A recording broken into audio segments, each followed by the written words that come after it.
କହିଲି କିଶୋର ଦାସ ମଧୁବାସନ୍ତୀ ଗଣନାଟ୍ୟର ମୁଖ୍ୟ ପରିଚାଳକ, ତା ସହିତ ମଧୁବାସନ୍ତୀ ଗଣନାଟ୍ୟର ନାଟ୍ୟକାର ନିର୍ଦ୍ଦେଶକ ମଧ୍ୟ।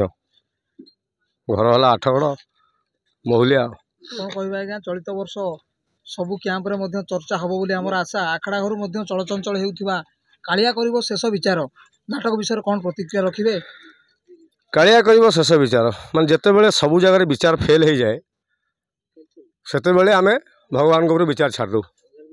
ଯେତେବେଳେ ଆମର ଶାସନ ବ୍ୟବସ୍ଥା, ବିଚାର ବ୍ୟବସ୍ଥା ମାନେ ତୃଣମୂଳଠୁ ଆରମ୍ଭ କରି ମନ୍ତ୍ରୀ ଏମଏଲ୍ଏ ପର୍ଯ୍ୟନ୍ତ ସମସ୍ତେ ଯେଉଁମାନେ କରପ୍ସନ୍ କରୁଛନ୍ତି, ଯାହାଦ୍ୱାରା ସାଧାରଣ ଜନତା ବିଚାର ପାଉନାହାନ୍ତି ବା ସେମାନଙ୍କୁ ଉଚିତ ନ୍ୟାୟ ମିଳୁନି ବା ଶାସନ ବ୍ୟବସ୍ଥାରେ ତ୍ରୁଟି ପରିଲକ୍ଷିତ କରୁଛନ୍ତି, ତେଣୁ ସେମାନଙ୍କୁ ନ୍ୟାୟ କିଏ ଦେବ? ତେଣୁ ସେମାନଙ୍କର ଭରସା ବିଶ୍ୱାସ ଶେଷରେ ଯେ ଉପରବାଲା ଯାହା କରିବ। ସେଇଥିପାଇଁ କହନ୍ତି God sees the truth but waits. ଈଶ୍ୱର ବିଚାର କରନ୍ତି, ଅବଶ୍ୟ ଡେରି ହୁଏ। ତେଣୁ ଯେତେବେଳେ କମିଟିମାନେ ମଧ୍ୟ ଚାହିଁ ରହିଛନ୍ତି, ଯେଉଁମାନେ ବୁକ୍ କରିବା ପାଇଁ ଚାହୁଁଛନ୍ତି ମଧୁବାସନ୍ତୀ କି, ସେମାନଙ୍କୁ କ'ଣ ବାର୍ତ୍ତା ରଖିବେ? ଆସନ୍ତୁ, ନାଟକ ଉପଭୋଗ କରନ୍ତୁ, ନିଜର ମତାମତ ଦିଅନ୍ତୁ।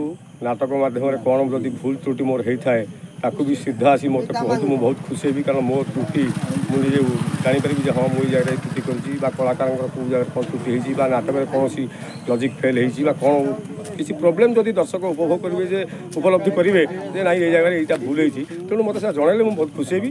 ଦର୍ଶକମାନଙ୍କୁ ଆହ୍ୱାନ କରୁଛି, ଆସନ୍ତୁ, ନାଟକଟି ଦେଖନ୍ତୁ, ଭରପୁର ମଜା ନିଅନ୍ତୁ ଏବଂ ଆପଣଙ୍କ ମତାମତ ନିହାତି ରଖନ୍ତୁ। ମୋତେ ଆସି ଡାଇରେକ୍ଟ କୁହନ୍ତୁ, ନହେଲେ କଳାକାରଙ୍କୁ କୁହନ୍ତୁ, ମାଲିକକୁ କୁହନ୍ତୁ, ନିଜ ନିଜ ମତାମତ ବ୍ୟକ୍ତ କରନ୍ତୁ। ନାଟକଟି ଆପଣଙ୍କୁ କେମିତି ଲାଗିଲା କହିଲେ ଆମେ ସଚେତନ ହେବୁ।